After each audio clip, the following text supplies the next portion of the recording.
জি, আমরা আজকে সকালেই সংবাদ পাই যে একটি বাচ্চা ৬-৭ বছর বয়স এরকম হবে। তার বস্তাবন্দি লাশ স্থানীয় একটি ভুট্টা ক্ষেতে পাওয়া গিয়েছে। তো এই খবর পাওয়ার সাথে সাথে আমরা সেখানে থানা পুলিশ যাই এবং এর পাশাপাশি আমিও সেখানে গমন করি। তো আমরা সেই লাশের সুরতহাল তৈরি করে পোস্টমর্টেমের জন্য আমরা সদরে পাঠানোর ব্যবস্থা করি এবং একই সাথে আইনানুগ যে ব্যবস্থাগুলো আমরা নিই।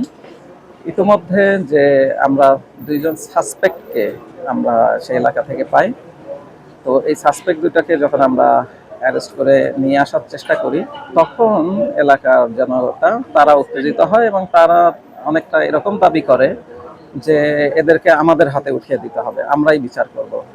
আমাদের এখানে যে অল্প বয়সী একটা মেয়ের লাশ পাওয়া গেছে, তার বাসার পাশে ভুট্টা খেতে, সেই বিষয়টি লাশ উদ্ধার এবং সেখানে আইনানুগ প্রক্রিয়া গ্রহণ করার জন্য আমাদের পুলিশ সুপারের নেতৃত্বে একটা পুলিশ টিম যায় সেখানে। কিন্তু জনগণ সেখানে আন্দোলিত হয়ে তাদেরকে আইনানুগ কার্যক্রম করতে বাধা প্রদান করে। সেই প্রেক্ষিতে আমরা পরবর্তীতে বিজিবি এবং জেলা প্রশাসন অন্যান্য কর্মকর্তা, উপজেলা নির্বাহী অফিসার সহ আমরা সেখানে যাই, জনগণকে বোঝানোর চেষ্টা করি। পরবর্তীতে আমরা রাজনৈতিক নেতৃবৃন্দকে আমাদের সাথে, জেলা পরিষদ প্রশাসক সহ আমরা সার্বক্ষণিক আমাদের রাজনৈতিক নেতৃবৃন্দের সাথে এবং আমাদের জনপ্রতিনিধির সাথে যোগাযোগ করি। সবাই মিলে আমরা তাদেরকে বোঝাতে সক্ষম হই। কিন্তু এক পর্যায়ে যখন আমরা সেখান থেকে ফেরত আসার চেষ্টা করি আসামি নিয়ে, তো সেই পর্যায়ে তারা কিন্তু আমাদের সরকারি সম্পত্তির উপর এবং গাড়িগুলোর উপর আক্রমণ করে, ঢিল ইট পাটকেল নিক্ষেপ করে।